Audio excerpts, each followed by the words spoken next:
একটা ছোট্ট শান্ত গ্রামে শুরু হয়েছিল একটা গল্প। একটা ছোট্ট পাপ্পি, নাম তার টুকাই।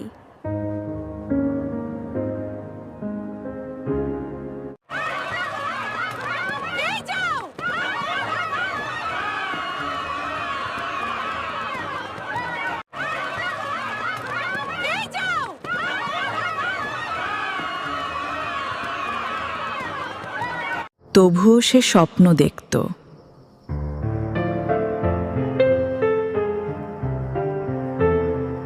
একদিন সে ঠিক করল, এবার কাজ করবে।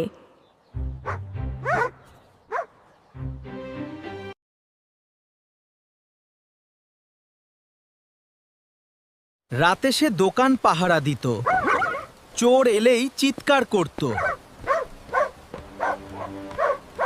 তার পরিশ্রম দেখে মালিক তাকে আপন করে নিল।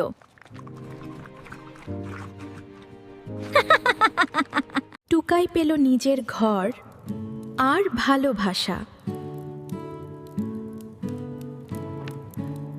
ধীরে ধীরে সে হয়ে উঠল সবার প্রিয়।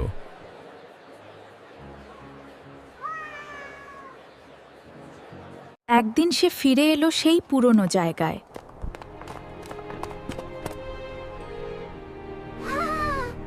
আমি পেরেছি, পরিশ্রম করলে সবই সম্ভব। টুকাই এখনো কাঁদছে কারণ চ্যানেলটা কেউ লাইক সাবস্ক্রাইব করেনি। টুকাই এখনো কাঁদছে কারণ চ্যানেলটা কেউ লাইক সাবস্ক্রাইব করেনি।